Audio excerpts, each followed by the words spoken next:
Ouais, bien voilà, je fais enfin la vidéo tant attendue, la vidéo que je promets depuis des semaines et que je ne fais jamais, le débriefing sur la course Biking Man Euskadi que j'ai fait dans les Pyrénées début septembre.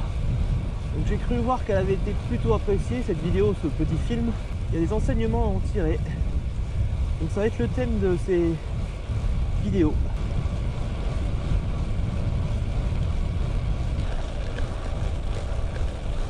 Donc on va commencer par la section matériel. Donc la première question, c'est une question de Maxime qui me demande un retour sur mon fitting vélo.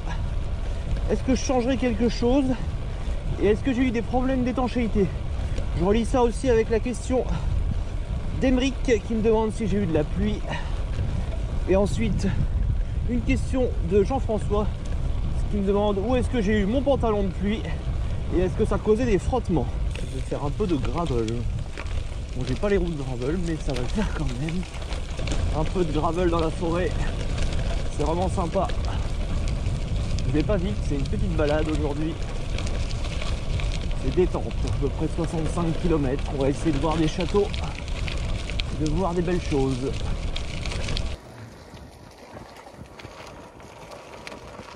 Donc mon fitting vélo, donc j'en suis extrêmement satisfait. Donc depuis mars, je le teste, j'ai fait des petites modifs de position et j'ai eu aucun problème. Sur toute la durée de la course, j'étais vraiment bien. Les seules deux petites choses que je changerais, c'est peut-être la position de la selle. Alors que je pense que c'est au niveau de la selle, mais peut-être qu'il y a d'autres éléments du vélo qu'il faudrait modifier. J'ai déjà fait des modifs depuis, parce que j'ai eu une insensibilité à la main gauche, surtout au niveau du petit doigt et de l'auriculaire. Et en changeant un peu la selle, là j'étais mieux. Après, les insensibilités de la main, c'est assez classique en ultra distance. Après, c'est important, faut tester avant, faut faire des réglages, faut pas hésiter à modifier des trucs, tester sur des sorties. Moi, c'est ce que j'ai fait et j'étais vraiment bien. Ensuite, deuxième question, c'était est-ce que j'ai des problèmes d'étanchéité? Donc non, zéro problème. J'étais vraiment bien équipé parce que j'ai eu un peu de pluie pendant la course. Donc c'était vraiment le dernier jour. C'était le matin, vers 2 h du matin, le dernier jour. On le voit sur la vidéo, c'est quand je pars de l'auberge des Denives. Là, j'ai eu de la pluie, je me suis totalement équipé. J'étais vraiment pas mouillé. Et après, ça s'est arrêté, j'ai gardé mon équipement parce que c'était confort et puis ça me protégeait du vent. Mais je l'ai gardé, mais il pleuvait plus. Et après, j'ai eu de la pluie vers 15 h l'après-midi. Donc là, je me suis rééquipé, pas totalement. J'ai pas mis le pantalon, mais j'étais bien. Voilà. Donc non, pas de problème d'étanchéité, j'étais vraiment bien. C'est des bons matos. Hein. Ma veste de pluie, une veste North Face Gore-Tex et puis les pantalons. C'était un pantalon Gore-Tex aussi. Alors je l'ai acheté sur Pro Bike Shop. Et pas de problème de frottement. Alors après, il faut prendre la bonne taille, hein, bien sûr. Mais j'ai pas eu de problème de frottement. Je l'ai gardé pendant littéralement presque 9 heures. Même s'il pleuvait pas. Et en fait, j'ai pas eu de problème. Après, ça fait du bruit, quoi. Mais sinon, zéro souci. Allez, on continue. Deuxième question. Allez, on file vers Cheverny. J'espère pouvoir vous montrer le château. En tout cas, c'est vraiment sympa. Avec ce vélo, je peux faire un peu de gravel, même si j'ai pas les roues de gravel. Là. On va peut-être dû les monter. Mais je suis vraiment bien. Donc, question de Guillaume maintenant, qui me demande si j'ai eu des problèmes techniques pendant la course. Et pendant le Biking Man, j'ai eu un seul problème technique. C'est un problème lié à ma cale de chaussure, c'était sur la chaussure gauche, si je me rappelle bien. En fait, ma cale s'est déplacée. Tout simplement, elle s'est dévissée un petit peu, elle s'est déplacée. Et j'ai senti une douleur au bout de 50 km à peu près. Au début, je ne me suis pas alarmé. Et plus les kilomètres avançaient, plus j'avais mal. Et en fait, je me suis arrêté, j'ai regardé ma cale. Et en fait, ma cale bougeait. Donc, tout simplement, elle s'était dévissée. Sauf que ça me faisait une douleur de plus en plus insistante. Donc là, j'ai reboosté ma cale, je l'ai remis comme il fallait. La douleur est restée, mais elle est partie après. Et j'étais vraiment bien. Donc ça, c'est le seul problème technique que j'ai eu. Après, sinon, j'ai rien eu d'autre. J'ai pas eu de crevaison, j'ai pas eu de casse de chaîne et pas de problème de plaquettes ni quoi que ce soit d'autre. Donc ça, c'est assez cool parce que le parcours il était quand même assez exigeant, surtout dans la deuxième moitié. Donc Il aurait pu avoir des crevaisons, ça aurait pu être facile. Mais bon, de ce côté-là, j'ai eu de la chance. Alors après, j'ai limité le facteur problème technique en révisant mon vélo avant le Biking Man chez mon vélociste. Et puis moi, j'ai checké aussi pour voir qu'il n'y avait rien de problématique. Donc ça, c'est un truc qu'on peut facilement évincer, les problèmes techniques. En tout cas, on peut en évincer une énorme proportion en révisant bien son vélo et en ayant un vélo en parfait état avec une chaîne neuve, des pneus neufs, légèrement rodés. Ça limite tous ces trucs là. Donc voilà, de ce côté là, problème technique, j'ai rien eu sauf le problème de cale de chaussures. Voilà. On est vraiment dans un beau secteur, hein. C'est assez agréable. Il fait froid, mais que là on est, pour vous informer, on est le 26 novembre. J'adore cette période de l'année. C'est magnifique. Bon là j'aurais dû mettre mes pneus de gravel, mais c'est pas grave. C'est vraiment magnifique, j'adore les couleurs qu'on a, c'est fou. On en prend plein les yeux. J'espère que vous aimez bien. Je vous emmène ma petite balade, hein. Ce ne sera pas une ultra distance, hein. Mais je vous emmène avec moi. Il caille un peu, hein. Mais on est bien, c'est agréable. Oh, regardez en face. C'est une ancienne tour. Putain, on voit des belles choses, hein. Je suis dans des nouveaux secteurs, je roule pas ici souvent. En tout cas, c'est agréable de découvrir des nouvelles choses. C'est plus plat, mais c'est super beau. Prochaine question, donc de Romain, qui me demande si je suis satisfait du monoplateau et du titane pour cette course. Qui est connexe à une question de Teddy, qui me demande aussi si je resterai sur le monoplateau sur un prochain Biking Man ou sur une prochaine course. Concernant le monoplateau, j'en suis extrêmement satisfait. Ça a été un choix difficile, surtout à la création du vélo. Et clairement, hein, j'ai fait ce vélo pour de l'ultra distance et en objectif du Biking Man. Et la question du monoplateau, elle s'est beaucoup posée. C'était peut-être même la question la plus compliquée à répondre. J'ai fait le pari et au final, j'en suis super content. Alors j'avais pour rappel un mono de 40 devant, GRX, et derrière je suis en cassette de 1142. C'est assez polyvalent, c'est une transmission de gravel. On voit beaucoup sur les vélos de gravel, pas sur de la route, hein. C'est très rare de voir ça sur la route. Et moi j'en suis content, ça a fait le job vraiment pour le Biking Man. Éventuellement, je rajouterai peut-être un 11,46 derrière à la place du 11,42. Mais après j'ai réussi le Biking Man en 11,42. J'ai pratiquement jamais posé le pied à terre. Je l'ai posé bien sûr parce qu'il y a des côtes qui sont des fois tellement raides que faut mieux marcher. Mais globalement ça le fait. Alors après, faut peut-être avoir un peu les jambes. Faut surtout être bien habitué à cette transmission. Mais après je trouve que moi ça fait vraiment le job. Et j'en suis content. Et si je devais faire un autre Biking Man, ben, je resterai sur cette transmission. Alors normalement petit exclu, c'est pas sûr à 100%, hein, mais en tout cas c'est sûr, je me suis inscrit sur le Biking Man Aura pour l'année prochaine.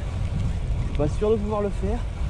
Je me suis inscrit pour pas me retrouver sans place. Normalement je le fais, on sait jamais, peut-être que je le ferai pas, mais je le ferai avec mon monoplateau. Après le seul truc, c'est que ça permet pas de rouler vraiment à fond dans les descentes ou sur du plat avec un braquet de malade. Mais bon, moi c'est pas ce que je recherche maintenant dans le vélo. Je suis plus du côté baladeur. Je dis pas que je roule tranquillou, mais je suis plus dans cette optique de tranquillité, de profiter. De temps en temps je vais rouler vite, hein.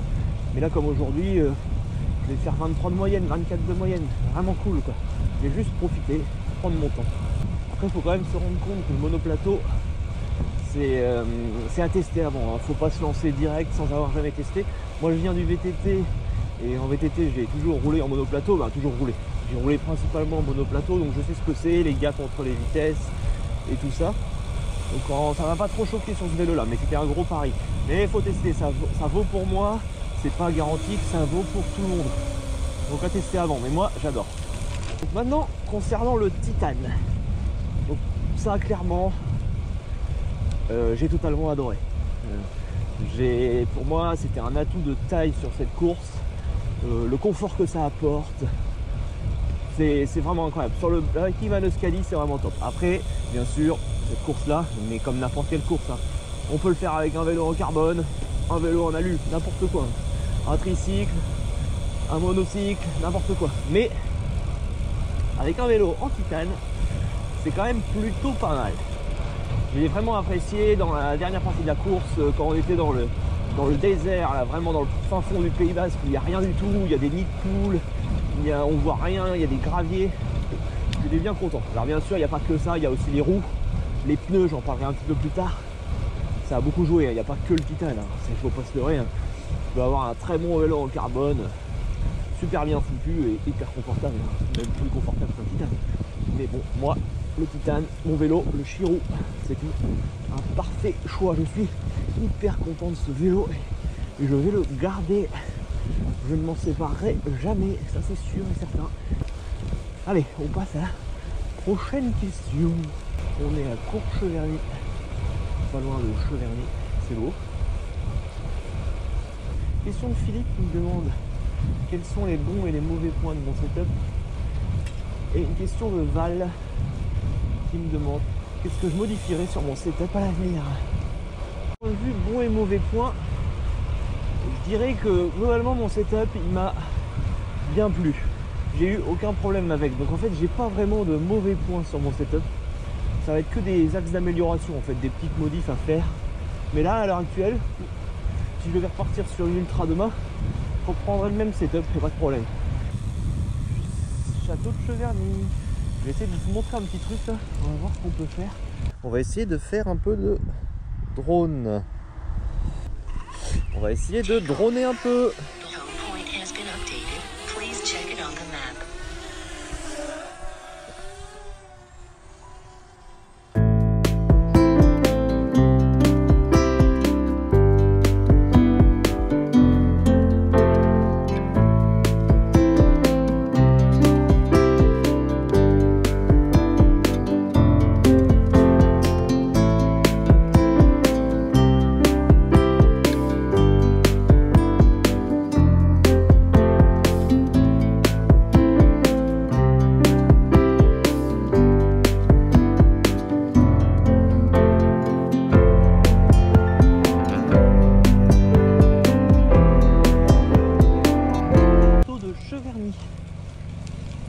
Très beau château. Donc les améliorations possibles du setup, ça serait, la première chose, ça serait au niveau de la lampe avant. Actuellement j'ai une Spalinga qui est bien, mais je pense qu'il y a quelque chose à trouver de mieux. Alors pas forcément au niveau de la puissance lumineuse, mais au niveau de la batterie, je pense qu'il est possible de trouver quelque chose avec une seule batterie, parce que moi j'avais deux batteries de 5200 mAh. Et je pense qu'il existe des choses avec une seule batterie qui ont une très bonne autonomie et surtout qui puissent se recharger en roulant, ça serait pas mal.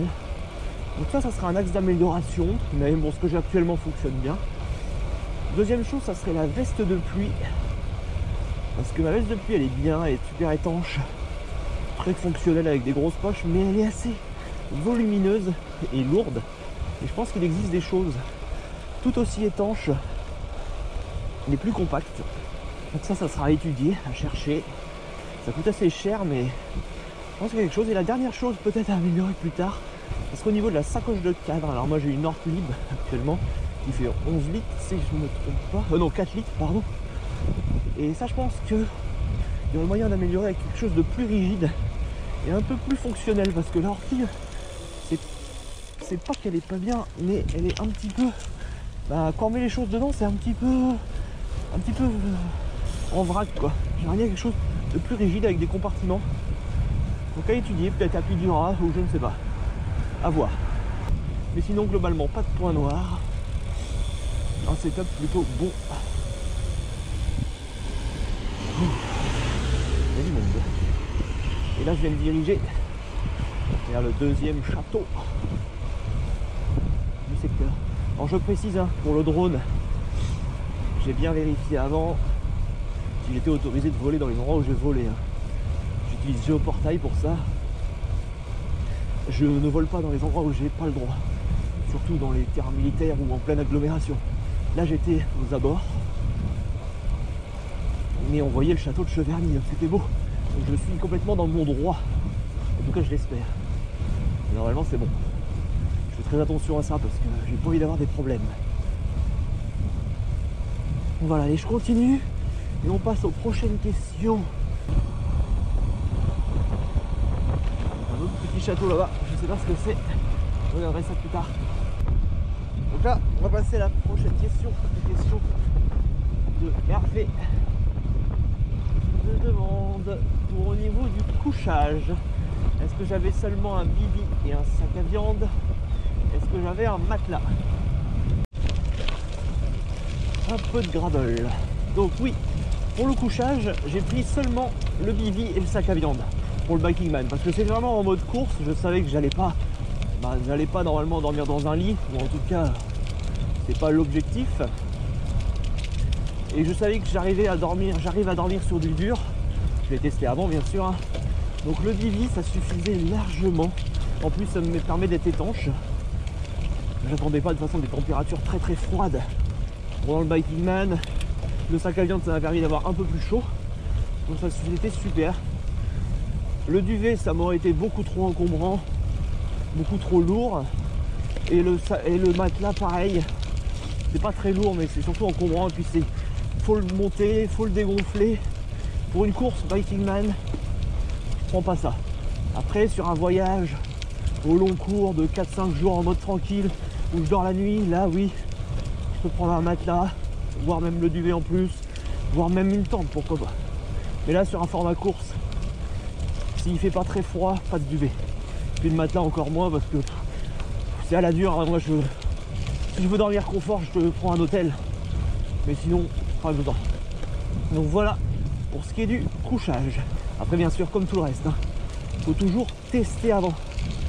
C'est le principal. Moi je l'ai testé avant, j'ai vu que ça marchait.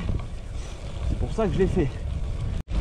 J'aurais pu prendre mon VTT, hein, parce que là j'aurais dû mettre mes pneus de gravel surtout. Mais bon ça passe quand même. Ça le fait bien. Le vélo il est polyvalent. C'est vraiment sympa. Ouh, c'est très très sympa. J'espère que pour l'instant vous apprenez des trucs.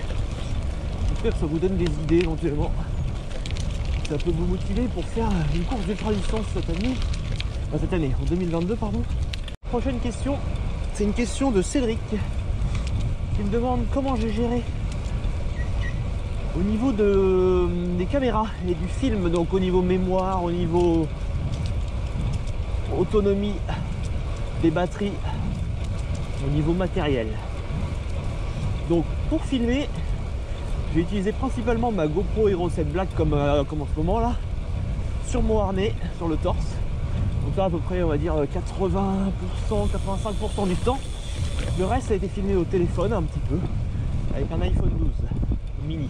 Donc ça c'est pas mal parce que il est sur mon poste de pilotage, je peux facilement le dégainer, prendre des photos, prendre des films. Mais sinon principalement c'est la GoPro. Donc d'un point de vue autonomie, j'avais 3 batteries avec un chargeur double. Donc en gros j'utilisais la première batterie, quand elle était déchargée je passais à la deuxième, et quand elle était déchargée je rechargeais les 2 premières, je passais à la 3e batterie. C'est plutôt pas mal parce qu'honnêtement les batteries quand on utilise le Quick Capture, donc Quick Capture sur la GoPro, c'est en gros tu appuies sur le bouton de la GoPro, ça lance au bout de quelques secondes, ça lance la prise de vue, tu rappuies dessus, ça éteint la GoPro et ça stoppe la vidéo. Moi je faisais ça parce que comme ça je fais des petites séquences de 30 secondes en moyenne et je peux en faire plein. Et en gros ça me dure 2-3 heures facile. Après je passe à une autre batterie et ainsi de suite. Ça marche bien et ça te permet, 3 batteries c'est vraiment pas mal. C'est un bon système, un bon roulement. Et niveau mémoire, j'avais 2 cartes mémoire de 64 Go qui m'ont permis de faire à chaque fois 2 heures de rush à peu près dans chaque carte mémoire. C'est largement suffisant parce que je fais pas des prises de vue hyper longues. Donc à la finale j'ai un film de 1h30, j'ai 4 heures de rush de carte mémoire. Ça fait bien, avec des séquences assez courtes, c'est top. Et après j'avais filmé quelques trucs avec le téléphone en plus. J'aurais pu filmer plus, mais après des fois j'avais pas forcément la tête à ça. Mais c'est pas mal, le téléphone c'est bien pour changer un peu le style, c'est cool. Donc voilà niveau caméra, ce que j'ai utilisé. Après j'ai l'habitude de filmer avec la GoPro, donc c'est pas un problème pour moi ça. ça me fait ni perdre de temps, ça me fatigue pas, c'est pas un problème. C'est l'habitude en fait. Après, ce qu'il faut gérer, c'est l'autonomie avec les batteries. Moi, je conseille 2 batteries minimum. 3, c'est l'idéal avec un chargeur. Et puis après, la mémoire, ça dépend. Moi, je pense que 62 cartes de 64 Go, c'est bien le minimum. Après, je filme en 4K aussi. Pour avoir une bonne qualité, et surtout pour pouvoir retoucher si besoin, recadrer et tout. Et avoir des vidéos qui vont durer dans le temps, en fait. Qui seront encore très belles dans quelques années.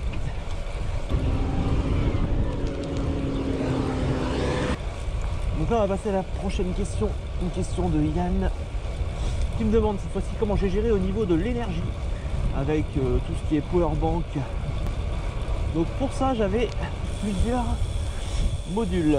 Donc au niveau du GPS, c'est un Garmin 1030, donc l'autonomie elle est à peu près de 15 heures, facile, même plus, 15-18 heures. Donc là pour ça, j'ai utilisé la batterie externe qui est sous le GPS. Ça s'appelle la Garmin Charge, c'est un truc spécifique à Garmin. Et ça permet de recharger au moins le GPS 2 fois en plus. Donc ça fait 3 fois 18 heures de... On va dire allez 3 fois 15 heures de GPS. Donc ça permet de voir venir, c'est pas mal. Ensuite, j'avais une powerbank classique, la marque c'est Anker de 20 000 mAh. Elle me permettait de charger mon portable, mes lampes arrière si besoin, recharger éventuellement ma batterie de GPS ou le GPS lui-même. Elle me permettait aussi de charger mes batteries de GoPro. Elle me permet un peu de tout charger. 20 000 mAh, ça permet de voir venir, hein, t'es tranquille avec ça. Et enfin, j'avais 2 batteries de lampes de 5200 mAh chacune. Ça me faisait à peu près 22 heures d'autonomie à eux deux. Donc j'étais tranquille, hein. Pour les 3 nuits du Biking Man, j'ai pas eu de problème. Mais c'est vrai que 2 batteries, ça fait lourd, c'est encombrant. Dans le futur, ça sera quelque chose à améliorer. Mais ces batteries-là, l'avantage, je n'ai pas eu besoin là, mais elles peuvent me servir avec un adaptateur Calamp. Je peux m'en servir de batterie externe si j'ai besoin. Je m'en suis pas servi là, je m'en étais servi aux 800 km que j'avais fait vers Autun, vers Dijon là, en juillet. Mais là je m'en suis pas servi. Mais c'est vraiment pas mal. Mais après voilà, c'est encombrant, c'est lourd, donc à améliorer dans le futur. Mais voilà pour l'énergie, donc j'étais tranquille. Quand j'ai eu des arrêts au checkpoint, j'en ai profité pour recharger un petit peu la batterie externe du GPS ou des trucs comme ça. Pendant une petite heure, toujours ça de prix. Mais sans ça, même sans ça, j'aurais pas eu de problème. J'ai eu assez avec ma powerbank, ma batterie externe de GPS, mes batteries de lampe, j'ai été bien. Donc voilà pour ce qui est de l'énergie. Allez, on se dirige vers le deuxième grand château. Je pense que certains ont deviné vu le secteur. C'est le château de Chambord. Nouvelle question de Catherine et Mathieu qui me demandent comment j'ai géré mon éclairage, combien j'avais de lumens à l'avant et est-ce que cela était suffisant.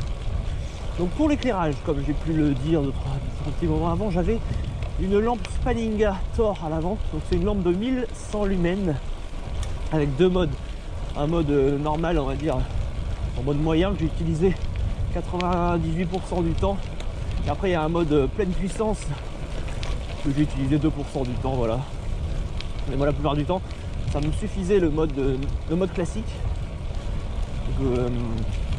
J'y voyais assez. Et je tiens avec une batterie 11 heures d'autonomie avec cette puissance là. Après on passe à 6 heures si on met la pleine puissance. Et ça peut être utile dans les grosses descentes et machin comme ça. Donc moi ça m'a été suffisant, je trouve ça bien. Après à tester pareil, hein. Le faisceau il est bien, mais je pense qu'il existe des lampes qui sont encore mieux. Mais bon, moi celle-là pour l'instant me va. À l'arrière j'avais 2 petites lampes de la marque Olight. Alors là c'est des lampes plus c'est des lampes pour être vues, hein. C'est pas des lampes pour voir, c'est des lampes pour juste être vues. Les Simi 30, je crois que c'est ça le modèle. Donc ça vraiment elles sont cool. Il y a plusieurs modes d'éclairage, l'autonomie elle est super bonne, hein. C'est 40 heures en mode clignotant, c'est largement suffisant.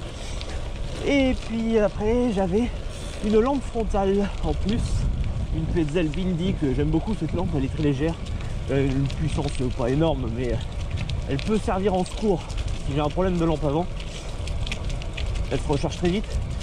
Et puis et surtout elle permet la nuit, quand je veux bricoler sur mon vélo, je veux sortir les trucs de ma sacoche et qu'il n'y a pas de lumière autour, avoir la lampe frontale, c'est super pratique.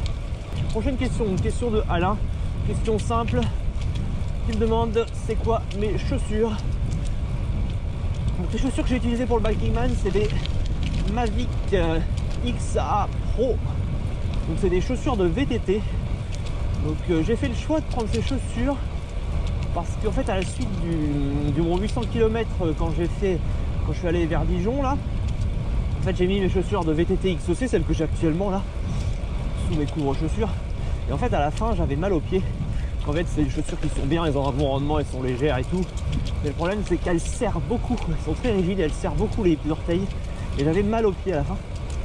Donc en fait je me suis dit les chaussures VTT ça pourrait être une bonne idée. Parce que c'est plus ample, il y a plus de liberté. Donc je les ai testés sur la Wish One Gravel sur 200 bornes, j'ai bien aimé, j'ai trouvé que c'était bien. Donc je me suis dit, allez, sur le Bikingman j'utilise ça. En plus le gros avantage, bon il y a l'avantage du confort, le pied qui a plus de place, donc j'avais pas du tout mal aux pieds, pas de mal aux orteils. Et en plus de ça, je pouvais marcher facilement quand c'était nécessaire, ou dans un commerce ou un machin comme ça, dans un checkpoint. C'est vraiment cool.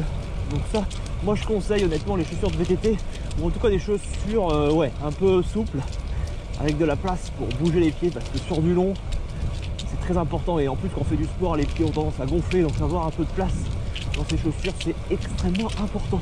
Pour l'anecdote, il y avait un mec, je ne sais plus qui c'est, hein, mais dans le Bikingman, le Scali, qui a découpé sa chaussure, parce qu'en fait il avait tellement mal à un orteil qu'il a dû découper le bout de sa chaussure pour que son pied, pour que son orteil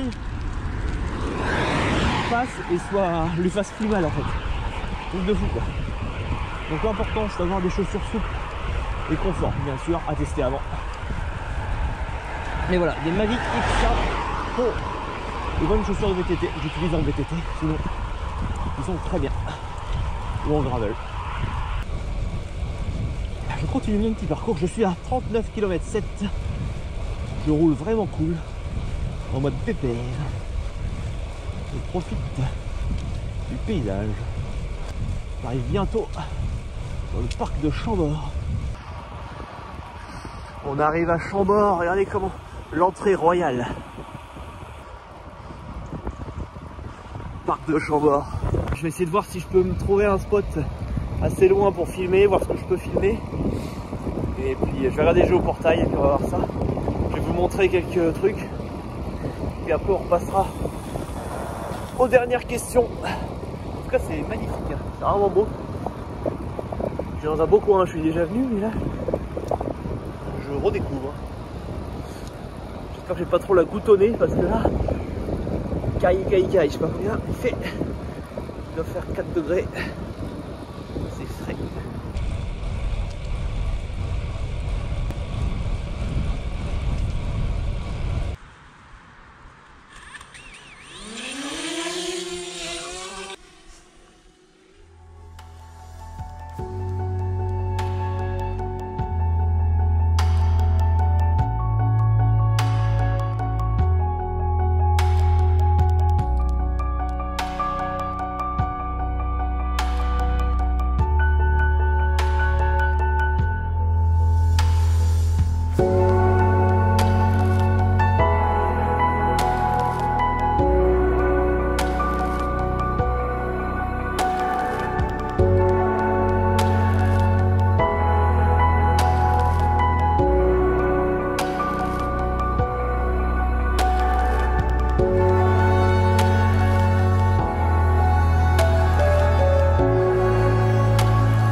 J'ai pu voir le château de Chambord d'un peu loin.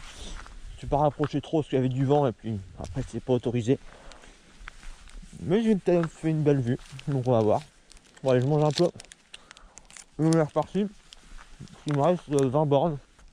Je taille un peu. Bon allez, go. Ouh, c'est beau.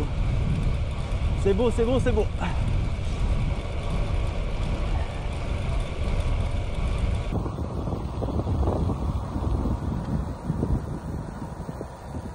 C'est magnifique. Question de Catherine qui me demande si j'ai eu des problèmes de selle pendant mon Biking Man et comment échausser mon vélo. Donc concernant la selle, donc pour rappel j'ai une Brooks C17, donc j'ai pas eu de gros problèmes de selle pendant ma course. À la toute fin j'ai eu quand même 2 petites irritations au niveau des fesses, mais vraiment très léger. Ça, j'avais un peu mal aux fesses, mais c'était vraiment pas insupportable. J'ai pas eu de coupure ni quoi que ce soit, sachant que je précise, je n'utilise pas de crème ou quoi que ce soit. Peut-être qu'un jour je le ferai, mais pour l'instant j'en utilise pas. Donc sans utiliser de crème, avec un seul et même cuissard, j'ai quand même pas eu de problème.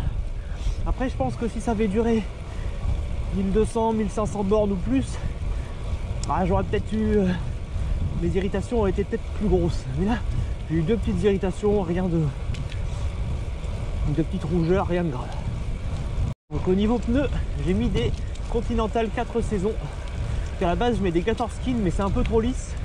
Les 4 saisons c'est mieux, il y a un peu plus de sculpture. Et pour les Pyrénées, je pense que c'était une bonne idée de faire ce choix. Voilà. Et après les roues, bah, c'est des roues turbo en 29 mm de largeur, je crois. Et mes pneus, oui, c'est du 32 mm aussi. Hein. Ça, c'est un super choix pour le Biking Man de Scali. Un confort de fou. Avec le titane et les roues, j'étais vraiment confort de chez confort. C'était topissime. Donc voilà pour la question de Catherine. Maintenant, il n'en reste plus qu'une petite dernière. Mais avant, je rejoins un chemin.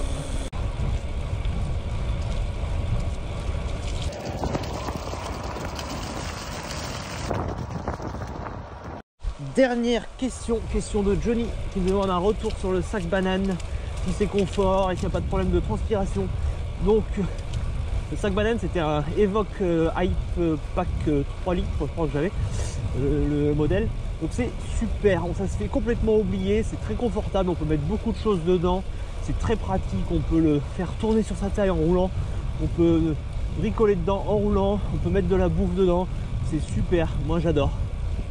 Je mets une gourde sur le côté, j'ai pas eu de problème de transpiration, il se fait oublier complètement, faut pas le surcharger, mais c'est vraiment bien en complément des sacoches, c'est à tester, moi j'adore. Donc voilà pour les questions sur le matériel. Oh, regardez là-bas, regardez là-bas, regardez là-bas, au milieu du champ. Oh là là, 3 chevreuils, c'est sympa hein. J'espère que ça aura répondu à vos interrogations. Maintenant je vous emmène sur la fin de ma sortie, il me reste à peu près 15 km. Je vous montre des petits paysages. On va voir si on peut droner un petit peu. Après on va se remettre au chaud. Et voilà, on aura fait une petite sortie tranquillou de 65 km environ. Petite moyenne de 22-23 de moyenne. C'est vraiment très faible, mais bon là je me suis beaucoup arrêté. Je me balade, hein. Là c'est vraiment de la balade, c'est pas de la sortie d'entraînement. Donc dans l'idée là je vais faire une vidéo par semaine. La semaine prochaine vous aurez la deuxième partie et ainsi de suite. À chaque fois un thème. Bon, des fois il y aura 2 thèmes mélangés parce que j'ai pas forcément énormément de questions pour certains trucs. Mais la prochaine vidéo sera que sur l'entraînement et ensuite ça sera un peu, on reprendra d'autres choses. Et voilà. Donc j'espère que ça vous aura intéressé et on se redit à bientôt sur les routes. Allez, à plus.